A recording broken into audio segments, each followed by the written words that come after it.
I want to play you a little bit of something you said last year. Take a look. I talk to President Biden, regularly, sometimes several times in a week, or usually several times in a week. His mental acuity is great. It's fine.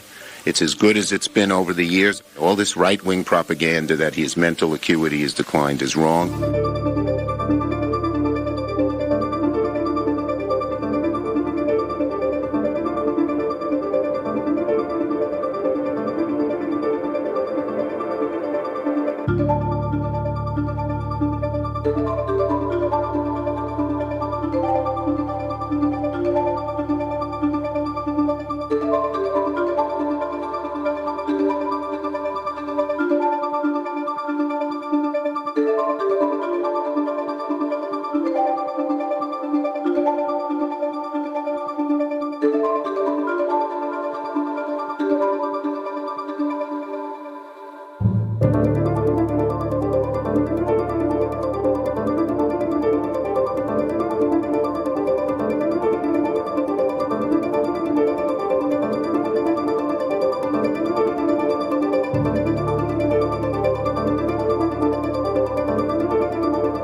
Leader Schumer, what do you say to Americans who feel as though you and other top Democrats misled them about President Biden's mental acuity?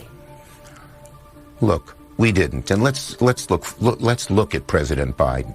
He's had an amazing record. The legislation we passed, one of the most significant groups of legislation since since Lyndon Johnson's Great Society, putting in 235 judges, a record, and he's a patriot. He's a great guy. And when he stepped down, he did it on his own because he thought it was better not only for the Democratic Party, for America. We should all salute him. We should all salute him.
Are you surprised President Biden has made one of the largest weapon sales to Israel at $8 billion US just before Trump takes office? And do you welcome the sale? I do welcome the sale. I think it's important.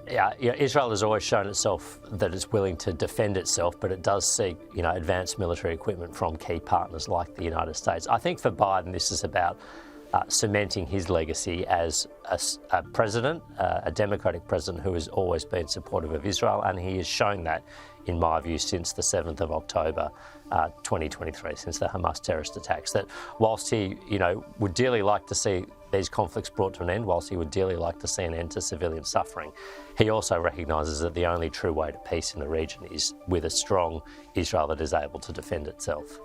Israel confirmed on Saturday that negotiations for a Gaza ceasefire and hostage release deal had resumed in Qatar. Could this be the moment we see more hostages return, do you think? Well, look, I would hope so. I mean, there's about 101 hostages still being held. We don't know what state they are in. I hasten to add, we don't know how many of them remain alive. They've been held now for 15 months. They have been held, by all accounts, in inhumane conditions. They're not being held in internationally recognised facilities. They're not getting visits by the International Committee of the Red Cross or Amnesty or any other groups like this. And we've seen from the hostage videos that have been steadily released, including one just a few days ago, that they are in a distressing state. So I would dearly like to see the hostages released. I think what we can do in the international community to help bring about a ceasefire is to make sure that we stress that Hamas has done the wrong thing, that they should be releasing the hostages immediately and unconditionally, that the way this conflict ends and the way the suffering for the Gazan civilian population ends is for those hostages to be released. That has always been the key to creating an enduring ceasefire in this conflict. Hamas has been intransigent to date, and in part it's because they haven't faced sufficient international pressure to release those hostages. Dave Sharma, appreciate you coming on this morning. Thanks so much. Good to see you.